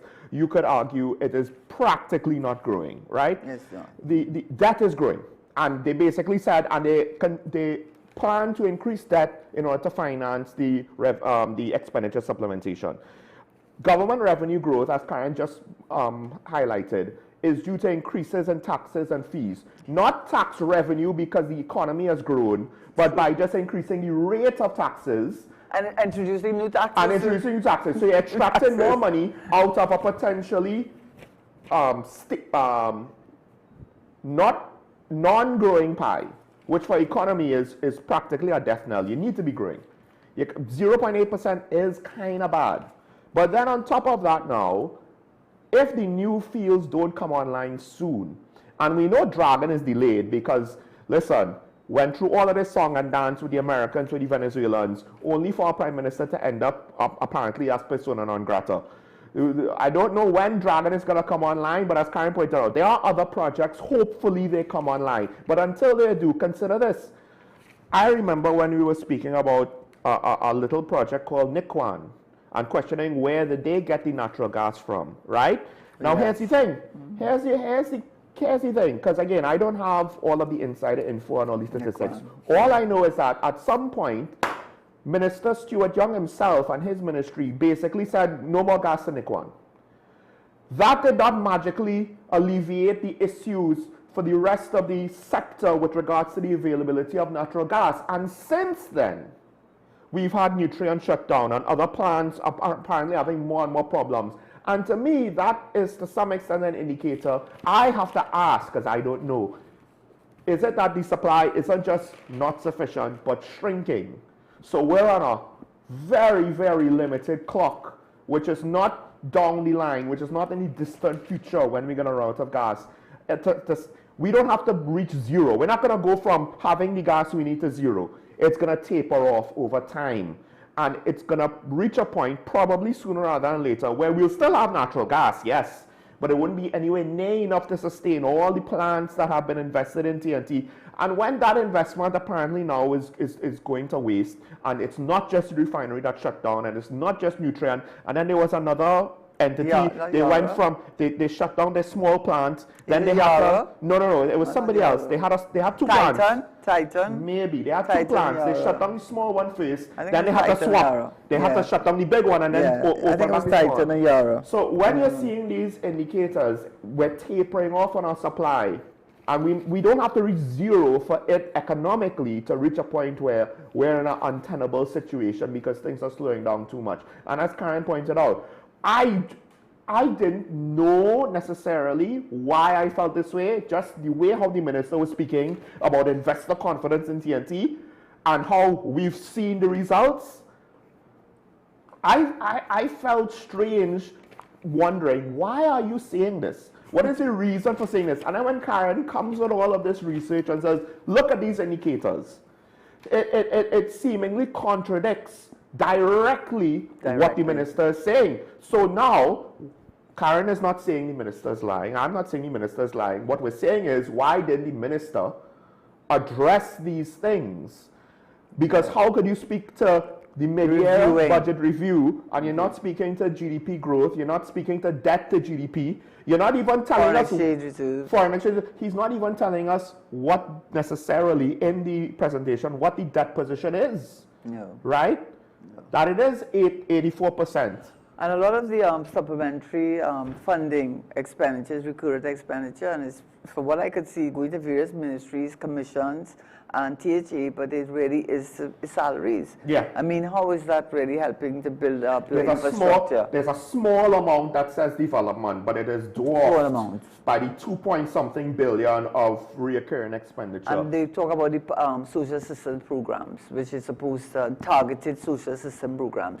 So what you're seeing is that what is the government, the additional funding that the government has had to increase their budget by? What is it being used for? Is it to build the diversification? Is it building up the debt, reducing our debt, growing our economy? I'm not seeing that, you know. I'm just seeing that it's being used to pay salaries to contract workers in the various ministries, and very little is being devoted to the infrastructure. We have to be fair, right?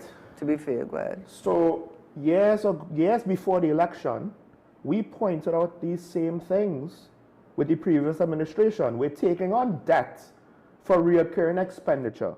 And we said many times, year after year, long before the election, how that probably is not a sustainable thing, how that is probably a bad thing. And one of the other things we said is, hey, it seems as though we're just having to repeat some of the same criticisms of the past administration for this administration. Now, I don't know if maybe math is different in Mr. Tanku's world, Minister Tanku's world, but utilizing debt to finance recurring expenditure like salaries, it wasn't necessarily seen as a good thing then. Why are we now gonna, well, it's a different government, so somehow it's magically better now? No, in fact, and this is the problem, the challenges now, yes, we could complain about the PNM and what they might have done to mismanage the economy, but the reality is, regardless of how we got there, the challenges now are, you know, to some extent, worse than where they were 3 years ago. And we needed, more than even then, someone to treat with these things in an effective manner, and it's difficult to see the same tactics somehow being more effective now just because it's different people. It's not convincing at all. I mean, all due respect to Minister Tanku, too much generalization, too much vagueness, failure to deal with the major macroeconomic indicators, which the Central Bank, the IMF, the Moody's, all of them have spoken about it. You can't ignore that. And you're doing a review. Review is you're looking at and assessing where we are at this point in our budget and where you anticipate we will end up. So you get an opportunity to do that and paint a positive picture, not only to us, but to the foreign direct investors, the people who are going to to whom the bonds are going to be issued, and the interest rates that we are going to have. Whoever is the next government is going to have to pay the interest rate on the bonds that they have issued. And what I think came out of it is a lot of time. I wish he'd spent as much time on the rest of the budget as he spent on primary balance and primary fiscal deficit. He spent a lot of time on that. It was helpful. I appreciated it very much, and I think it was in line with what the IMF and Moody's and all the other economic, what will I call it, the persons who review our economy, they have congratulated the government for its what they call fiscal discipline, And you have to, but I think that is more something that's dealt with within the budget division, in helping to plan for the next, for the budget, so you have a real sense of what your revenue position is and your real sense of what your expenditure position is, current expenditure, current revenue, as opposed to what has been inflated by the fact that you have to pay back the interest on debt. It would have been helpful to the budget division and to you as the minister to do that planning. But what I got out of it, if I had to round up or review what I got out of that supplemental bill, I got out of it that an inordinate amount of time was spent on that primary fiscal deficit, primary balance, and the purpose, apart from giving the fiscal discipline and all those good things, it really reduced the fiscal deficit. And I think that was something that seemed something that the minister could hold on to, and he held on to it. The major macroeconomic indicators, especially debt to GDP, the growth of the economy, the foreign exchange reserve, he didn't deal with that. The question, what is going on with the revitalization project? What is going on in a broader sense with the agro-industry? What is going on in sense of the buy local initiative? I know you have ministers who will speak to that, but everyone is going to listen to you. They may not listen to the individual ministers who can then speak in a broader terms to the various initiatives of the government. But you had the opportunity and you had our attention to see where the government was going. Where the government is going, I don't know if you restored my confidence. I don't know if the economy, based on the metrics that we have gotten from the central bank, from the IMF, these are where this information, from the CSO, is not painting a good picture, especially with the growth and the debt, especially with those, and especially with the diversification. Nothing really was said with regard to that. We're not ready to a tourism country, so that the effect of the war in Iran and the Middle East, it has affected a lot of the other West Caribbean islands because they are tourism focused. That's where most of their revenue comes from, and when transportation costs have increased, because gasoline prices and aviation fuel prices have increased, the cost of traveling has increased, there has been a definite impact on tourism. How much it has impacted Trinidad and Tobago in terms of tourism, I'm not quite sure that it has.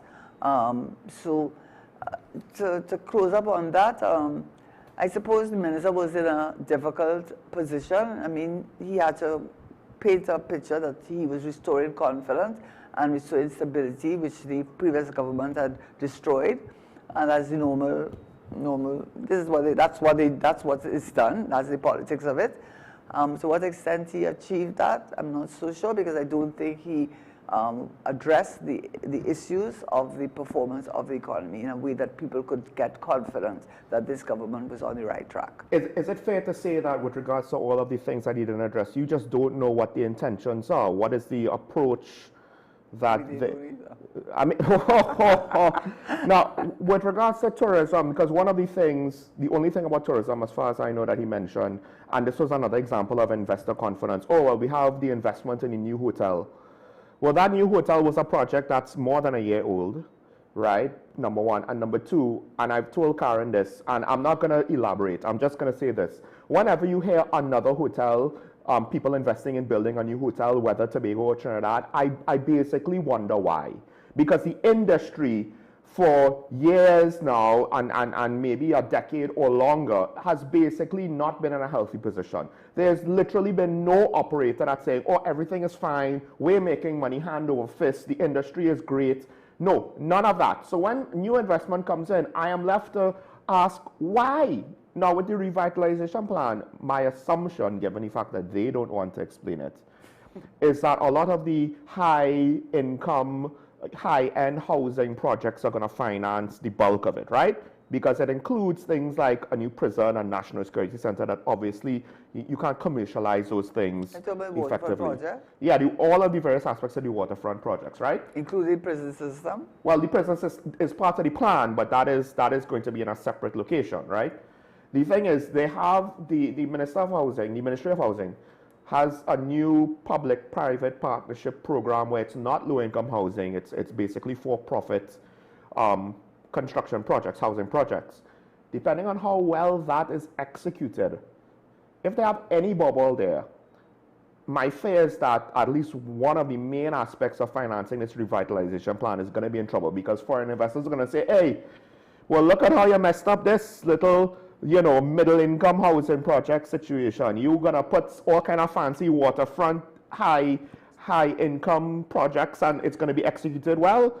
So there's a lot of eyes with regards to how are you executing. A lot of opportunity though, because that reminds me, to be frank, of the International Financial Center, that initiative that bore so much fruit for Dubai. We call it the herd mentality. We actually had gotten Lehman Brothers, and then they had a global financial crisis and Lehman Brothers tanked. But we actually had gotten Lehman Brothers to actually take up space in what we, the two towers that are next to the Hyatt. And so it was looking so positive. I had gone to Dubai twice, and definitely what the plan is, I do hope that it does materialize.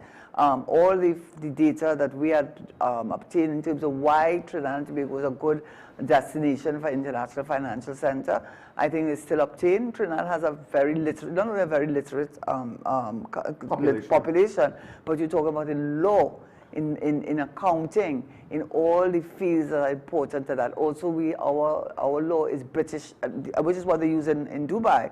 Their law is the British common law, the British statute. So we are ready for, that's what we teach. That is what we're familiar with. There's so many positives. Even the, just as a little, I'm sure I suspect they will do that, which is the highway, the airport. The airport that we used to have, the intention was to convert that into the IFC airport, so that persons coming in will be dealt with in a specific way, make it ease of... In Piaco. In Piaco, yes. Airport, yeah. Like what they did with the convention. When we had the convention, remember, they used that airport for the convention. When they had the government, PNM government, not when you say convention, you mean an international, maybe Chogam or? Yes, yes. It's so embarrassing I can't remember the name. But no, but the trick is there were two, I remember. There was CARICOM, and then there was one that included the American president. Not CARICOM, sorry, the Commonwealth. The Commonwealth, that's what I'm talking about. Okay, right. The Commonwealth. And what I'm saying is there's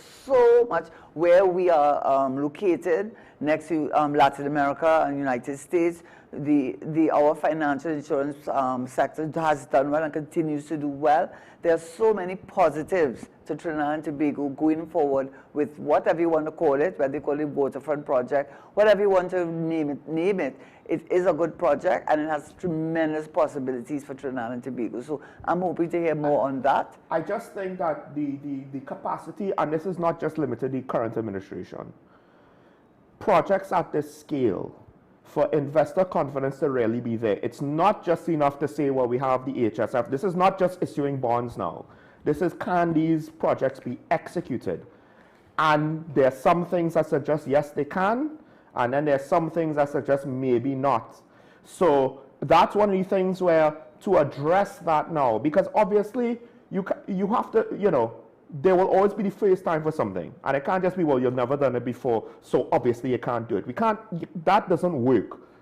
But at the same time, we've had our ups and downs when it comes to execution, right? And I'm not saying that we can't do it, but I am saying we do need to address the situation to inspire confidence from the foreign investors more than what we're currently doing. You know that one of the things that came up when we were looking at doing the International Financial Center, we actually had somebody from PwC actually drafting the legislation. We had reached a lot far. So if there's any indication on where this government, I am not saying they're going to take what we have done, and if they do, that's good, because it's good for the country. I'll take part of what we had done, but we had done a significant amount, and what I did learn is that in Ireland, which also has an International Financial Center, which caused a lot of the young people, young educated people, persons to repatriate to Ireland, was this one man who believed in it. And there were so many naysayers, and yet he believed that it could happen. I believe it can happen. I believe that when we were in government, it was going to happen. And I have no doubt that where we had reached, I'm not taking away anything that this government is doing. They probably could go left, right, is their decision.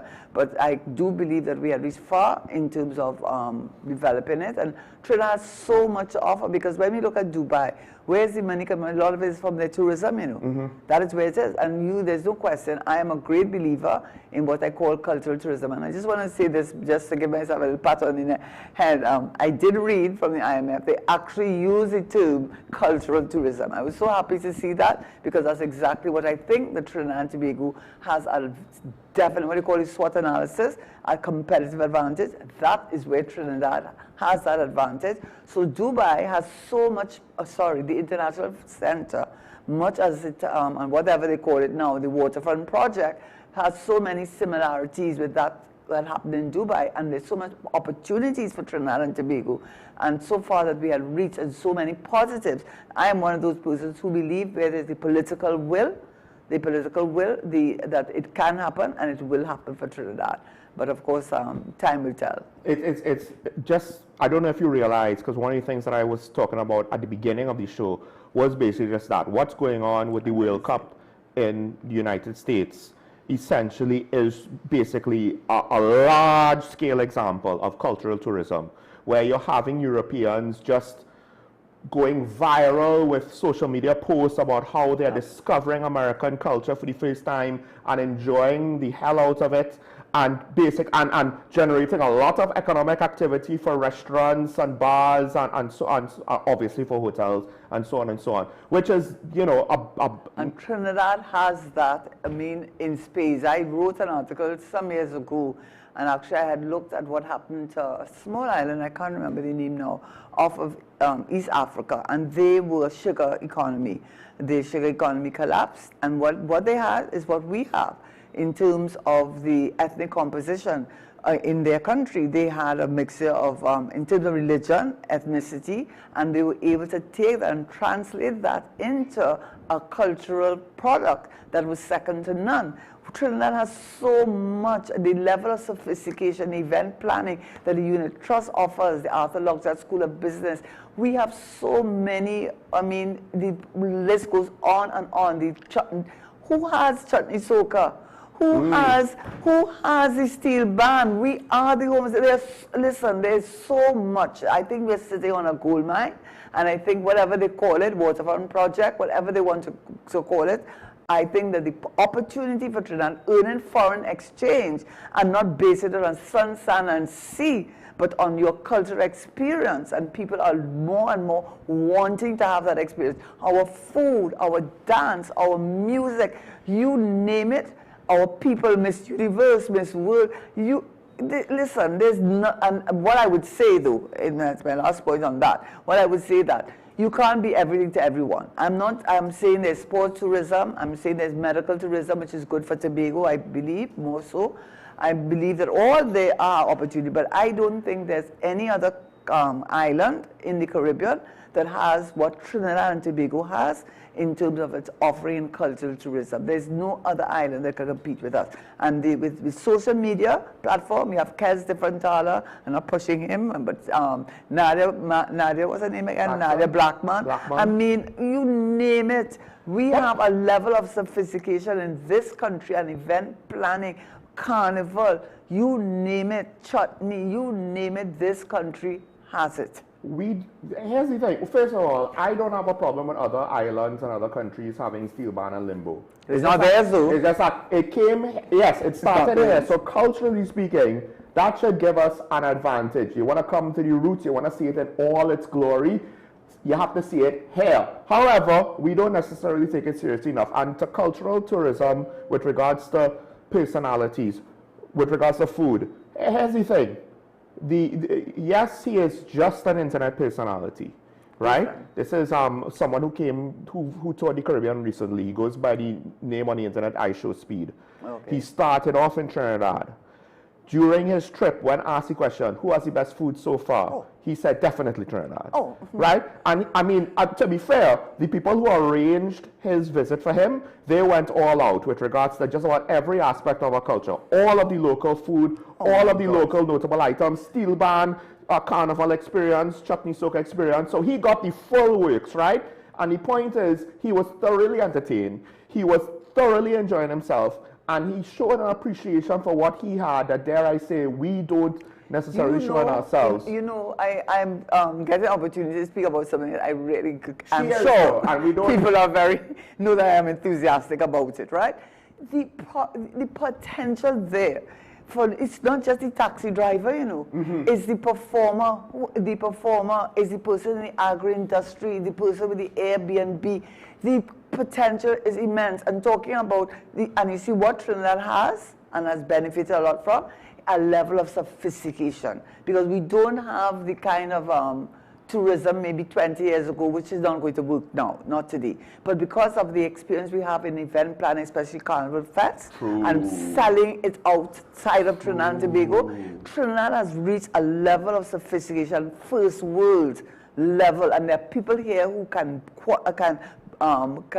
contribute to that. I have no question in my mind that is one of the major foreign exchange earners for Trinidad and Tobago, and I wish whoever formed the government would make cultural tourism at the top of their list of foreign exchange earning opportunity for everybody. This is not something just a small sector in the society benefits. Everybody can benefit from it. And it also improves your culture, because you're going. It's not just a community level, but when you have to share and to invest and to create new genre like the chutney and so on. Which other country? Just one last thing, because I do feel very strongly about it. I said, for example, when you talk about a breakfast, yes, we could do the American breakfast, but we have sada roti. We have basab, but we don't have basab shop for breakfast. They have sada roti, pumpkin coconut baked, salt, fish bowl, jar, you name it, black pudding, hops. I mean, which other country has the huge smorgasbord of offerings in terms of just food alone? So my last point on that is, whoever's listening, whoever's forming the government, I wish you would put emphasis on cultural tourism. You have so much. You have Napa, you have Sapa, you have all those stadia that you can use for events. There's so much we've just Carnival every year. It's done something new to us. We already know what is needed. All you need is someone to head up that initiative, to have the political will, and Trinidad and Tobago with social media platform, the sky is the limit. Okay, so that's my A good starting point is, now I'm not entirely sure for Trinidad, but Tobago, the foreign tourist season is around the month of January. So you start there.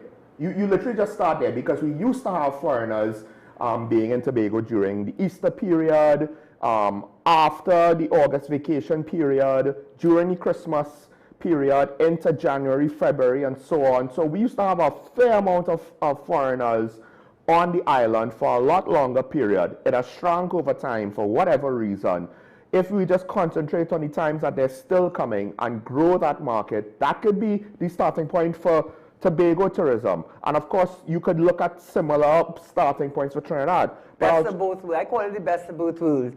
That's the both worlds, because what you get from Trinidad is that, and they do have it in, I noticed when the THA, when they spoke about what they intended to do, they talked about the Tobago wedding. They have a term, they use a terminology that I can't remember. Oh gosh, I haven't heard it. Yeah, but they use a terminology, so it's not only the goat race and all of that, but it's also the Tobago wedding. So they have a strong culture too, but what they have is sun, sand, and sea, which all other islands have. So you want to get away from the cultural experience, you go to best of both worlds. That's how I call it. One of the key things with Tobago is it's not necessarily overdeveloped yet. Not all of the island. There's a lot of tourists. There's a market for the untouched natural beauty of the Caribbean, number one. Number two, our bird watching situation is far more of a significant factor than, say, other Caribbean islands, just because of the unique, I guess, this is probably not the right term, but the unique biosphere that we have, the flora and fauna combination being so close to South America. We have an extremely large amount of different bird species, making it so we can sell all of that, but we have to focus on something, and I want to say that the focus should be on what we have, which no other Caribbean island has. Yes, they have reggae, yes, they have whatever they have, but we have everything in this country. Yes, there was the phenomenon of the crime YouTubers all coming as a trend, But the way how to counter that was not to lock the last one up and charge him with sedition. There are so many more YouTubers when it comes to food, when it comes to culture.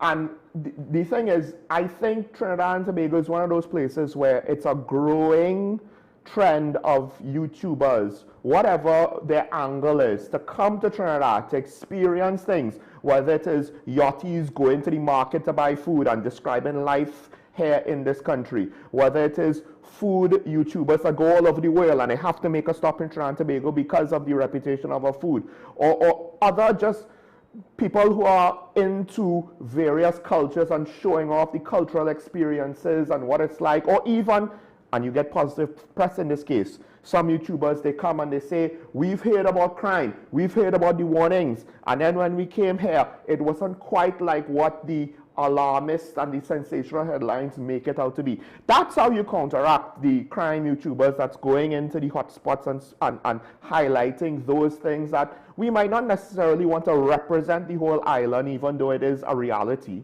right? I think Trinidad's footprint on the internet is growing, and that could easily be a jumping point where at some point, as I mentioned last week, one of the best hidden gems every year, right? Hidden. At some point, you keep exposing the fact that we're a hidden gem. In a good way. Expose it in a good way. We ain't going to be so hidden, for long. So, and things like that. I mean, again, what we're seeing with the World Cup in the United States kind of shows what a sense of national identity that then the tourists now could latch on to. Because if we're just generic island with we have bear and we have beaches, and what does that mean? But if we're Trinidad and Tobago, because part of the experience for them is not just the chain restaurants, but it is the American culture that they're diving into. Look at this, look how different this is, look how great this is, and they're saying the food is great, and I find that's very interesting. If you think food is great there, come down here. Part of the reason why Dubai has done very well is from tourism. So they transferred into tourism and the housing sector, renting of apartments, hotels. But that is what has really taken off in Dubai. They had to build a culture to sell a culture of the type of experiences they wanted to give their customers. It wasn't just we build a hotel and you just stay in your room. And we don't have to build a culture. We have it already. We just have to utilize it. So I hope whoever's listening to us will take us on board, and really and truly, I do think there's immense opportunity, and it does coincide with what you're doing with the Waterfront project, and that I think is. I mean, we went off the rails a little bit with the supplemental. That's fine. We've spoken more about tourism than most governments do. I'll just say that. Oh yeah. Okay. I'll just say that. I was looking for my article, because I wrote that article a few years back. Yes, I remember you. Karen this is one of those things where she does not speak about it as much to the extent that she's passionate about it. Let's put it that way. That's very true. So we'll close with this. I'll close with this. One of the things, and I don't necessarily want to get bogged down in the weeds, but it's what was not said. True. Focusing on narrow aspects of the economy, not focusing on the broader aspects of the economy. And then also, as I've said before, and I'll just say for myself, the Prime Minister going down the rabbit hole on a separate topic in the middle of the mid-year budget review. It then begs the question, what are you trying to accomplish? Is it to distract from the lack of commentary, the lack of information? Is it to try to, hold off or redirect from the obvious questions that's going to come down the pipe? I mean, I only saw it this morning, but Marla Dukaran has a short article basically asking some of the same questions I'm asking.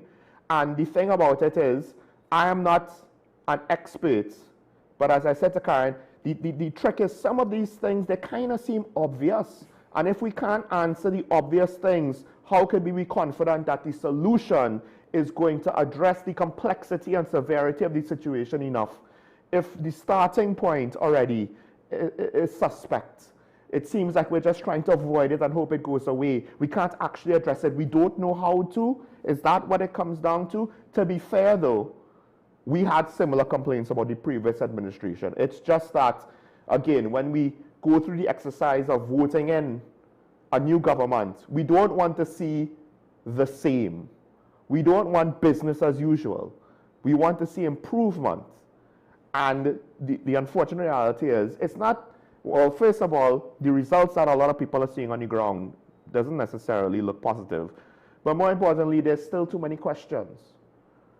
And you leave us to speculate. Don't expect us to necessarily speculate only positive things. Karen, thanks for joining me once again. This is a heavy topic with regards maybe can we do cultural tourism at some time in the future? Because I actually pulled up the article. Yes, and I would like to do that because make a contribution. Because right now, given what's going on in the world, I think now is a good time to highlight it. Yeah, that's why I spoke about it, but we could go deeper into it as well. Because you've looked into the actual nuts and bolts. I did. And I feel very, very, very strongly about it. So I think it's a positive for Trinidad, and it does coincide with the waterfront project. So I hope we can talk about that. And I also feel that that goes hand in hand with a sense of national pride and identity. Absolutely. That will pay dividends not just in the tourism industry, but building also building the nation. Absolutely. And how we look at ourselves and how we believe in ourselves. And fight for ourselves. Look at that thing with what's his name, with the steel band and playing the sitar. Was it Cass? No. Oh no! Oh gosh! You know I'm talking about. That performance. You're too young to be having that problem. No, right? but who's that? What's his last name? I can't hear you, man. Mangal. Anyway. Mangal Sipasad, when they blended the steel band with the sitar. Look at that. I mean, Trinidad, do you understand that brings us all the issues that we have of ethnicity and the fighting we have. Do you see what culture can do? That's what sports does, you know, and that's what culture does. And when we try to, and we take the culture and make it something that earns a living, and a really good living for the citizens of this country. What do you have, the best village? Yeah, that's coming up in Tobago. Yes, but July. multiply that by 3-4 times. How do you think we got chutney soca? Chutney soca came from blending the calypso with the Indian, and we have the chutney soca in the competition. What does that increase? It increases the understanding, it increases our positive experience of us as a nation. There are so many positives to that. I really would like to see that being pushed by this government and have the political will to do it, because there are so many positives to this country that you know. That's a good point. Carnival is a time when all of a sudden we really forget all of these divides, what divides us, in part because we let politics go. So maybe we need to understand the racism is maybe more tied to politics than we think. Because when Carnival comes around, all of a sudden, the music, it don't matter who you are, you're going with it, right? The music, and the opportunity for us to grow our economy and grow our culture and evolve our culture is tremendous, as well as our understanding of each other. And I think the key is, we can't have Carnival 12 months out of the year.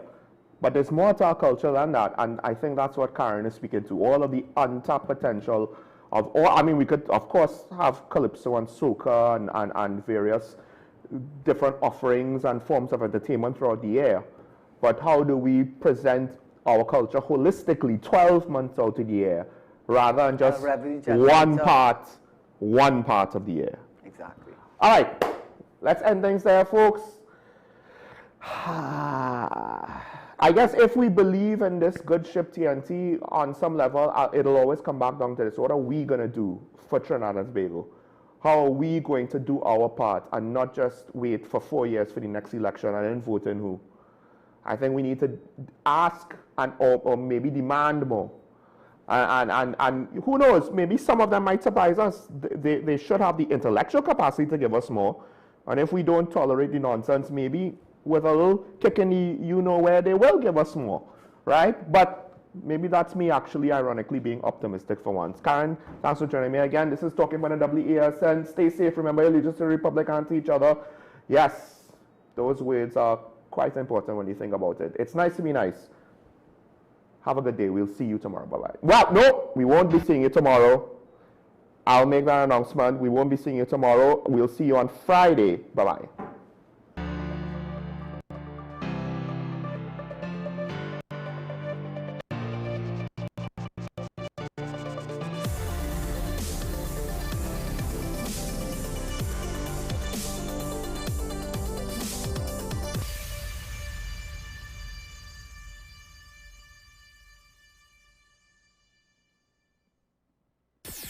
WESN.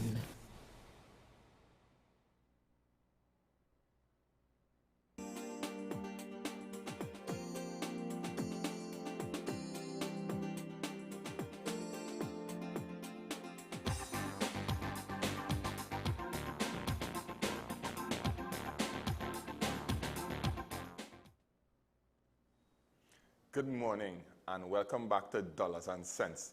I'm Darren Jacobs, a Senior Financial Advisor